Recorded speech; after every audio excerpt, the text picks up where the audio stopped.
What is up, everybody? Welcome back to the Crucible. My name is Nick, and today we are taking a look at the fourth and final hero from the Round the Table product and the budget upgrades for it, finishing off our four-part series. For one last time, let's take a look at the ground rules that we're wanting to stick with for these videos. Number one, the deck's core strategy must remain the same while increasing the power level of the deck itself. For Professor Teklovossen, that means that we are still wanting to play with that Teklo Blaster and keep upgrading through those Evo pieces throughout the game, making it more and more powerful.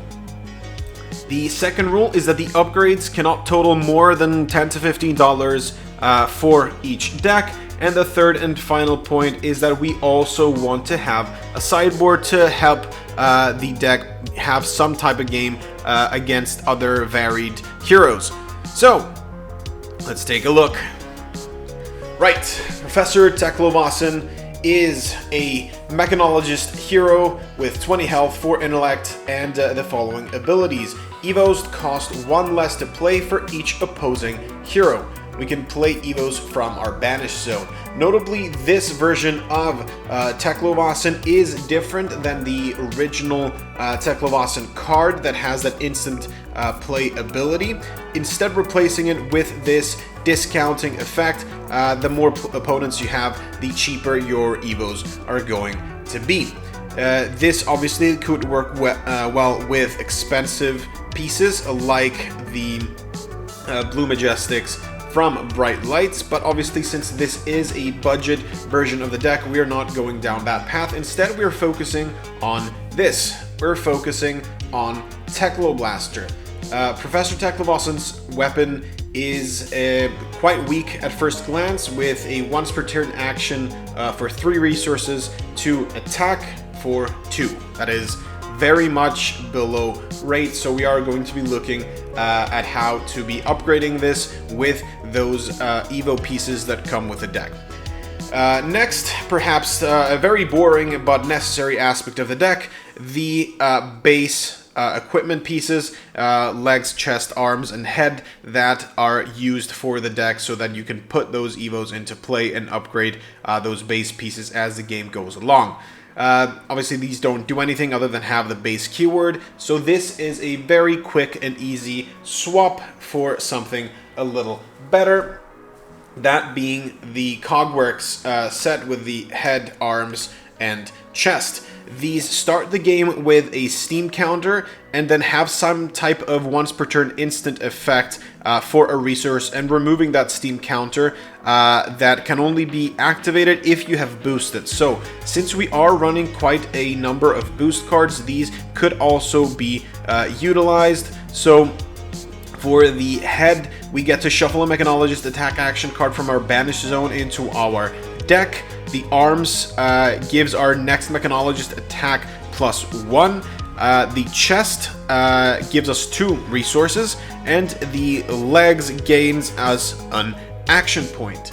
So this is going to be our main setup, so let's take a look at those Evos themselves. So as we can see, we have 4 different pieces: the Tekloscope, Energy Matrix, Scattershot, and Rapid Fire, each for their respective slots of head, chest, arms, and legs. And all of these do something that helps our weapon a little bit. All of these have a cost of 3, and they block for 2 from hand, and also pitch for 3, them being a blue pitch. So the Evo Tekloscope, other than the ability to transform a base piece into this, which all of the pieces have, gives our Teklo Blaster the ability to attack any opposing hero, not just the ones to our left and right. And obviously all of these also have Battle Worn too. So this gives us the ability to effectively attack the diagonal hero. So this is kind of the least important one because we can already attack 2 out of the 3 opponents. But that is what the Tekloscope does. Energy Matrix makes our Teklo Blaster cost 1 less to activate for each opposing hero. So if we put this down while having 3 opposing heroes, it becomes completely free. The Scattershot gives +1 to the Teklo Blaster for each opposing hero. So again, in the beginning, that would be an attack for 5. And finally, Rapid Fire gives our Teklo Blaster Go Again.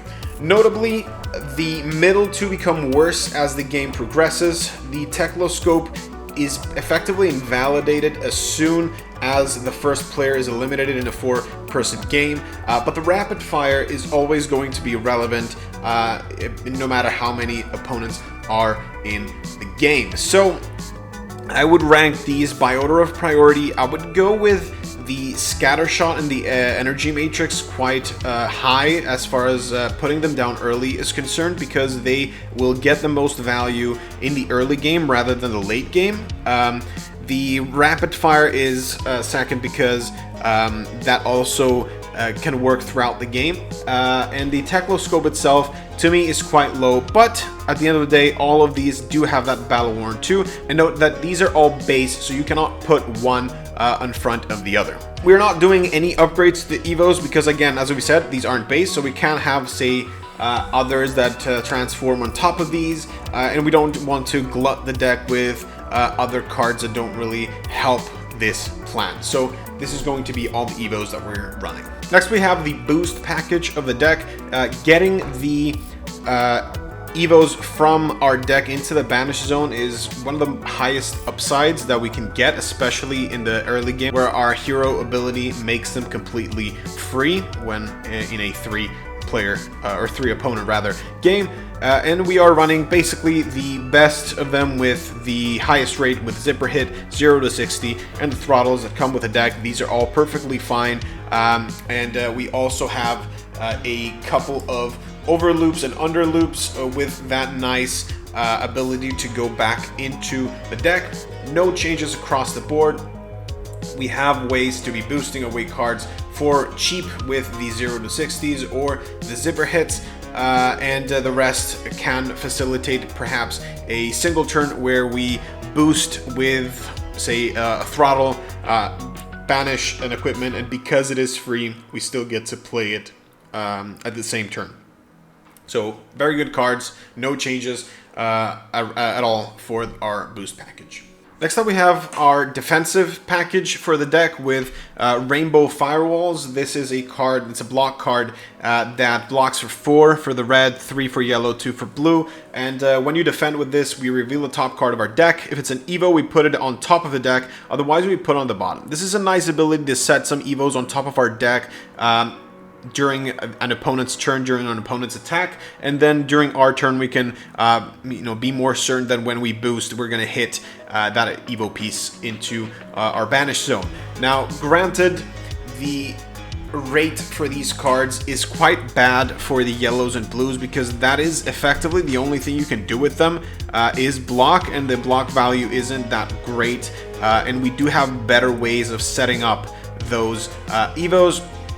So I am cutting the yellows and blues completely from the deck, and what we are replacing them with is a piece that isn't defensive, but it does help us set up the Evos that we want into our Banish Zone.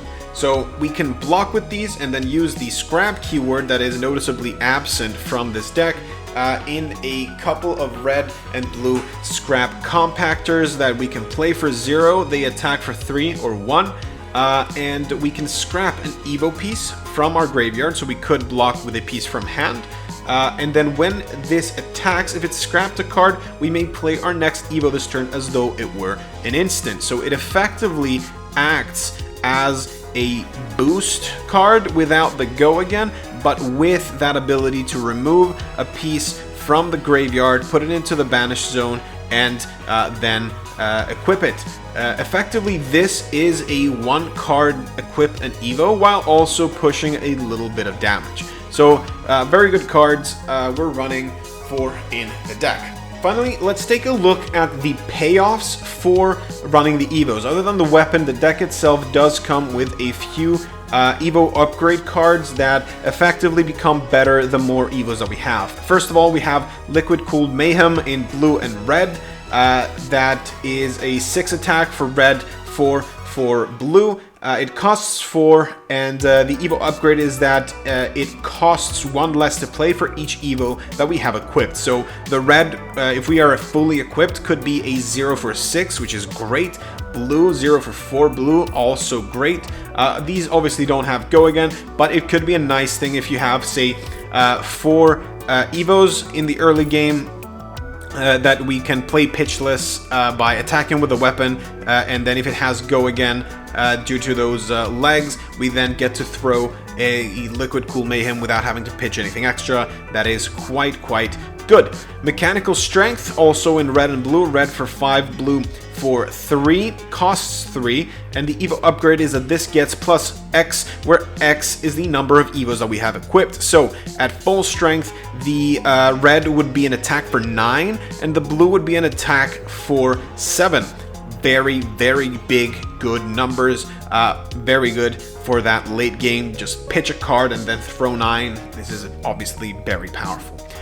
And finally, Apocalypse Automaton is a 3 cost 6 attack, blocks for 3. We only have a red, it is a majestic, and we can only play this only if we have 1 or more Evos equipped, and that will make sense once we read that upgrade.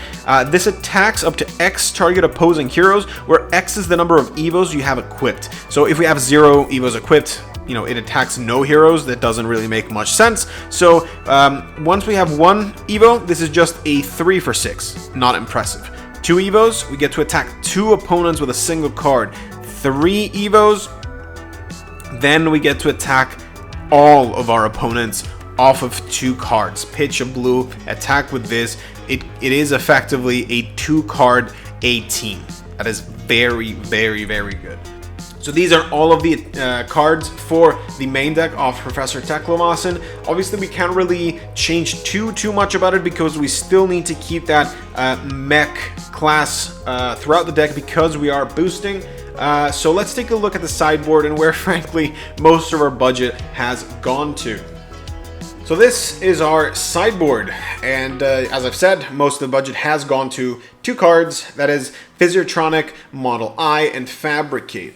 Why is that? Why are we running these 2 cards?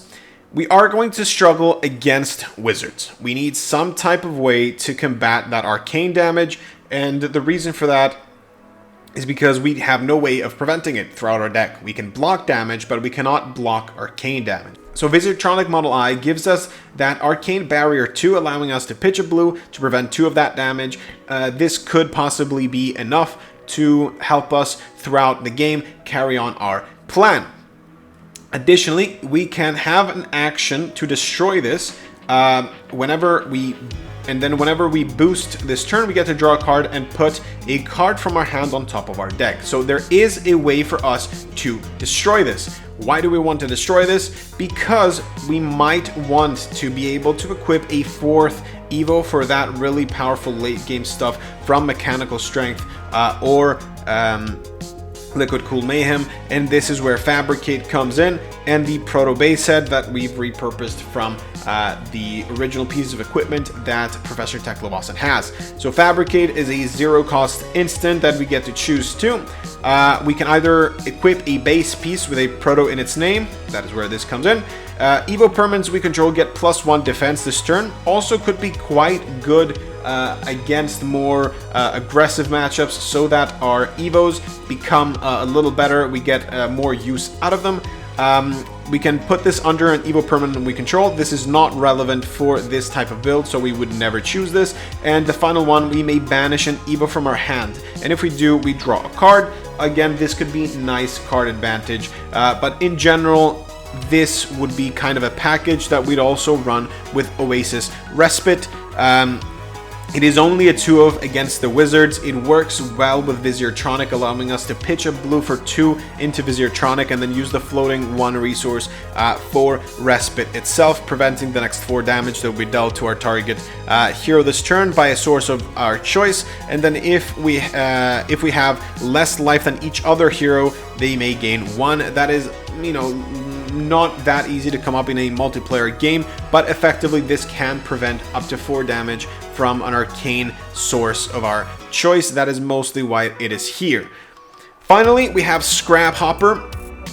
This card is an additional scrap card. This is the blue one that we would want to run mostly against other wizards to up our blue count. And also, this could be quite good against other defensive decks because it allows us to set up a quicken token, meaning that we can go for even bigger turns than we would have been able to assemble otherwise.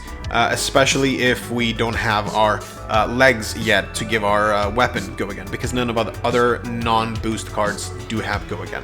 So that is the deck. I hope you guys enjoyed this series and you have found one of the heroes that really speaks to you. Make sure to let me know what you guys like playing best out of Around the Table. Leave a comment down below, like the video, make sure you're subscribed to the channel. We have very, very big things coming, especially with the World Championship right around the corner. So stick around and we'll see you on the next one. Thanks for watching. Bye-bye.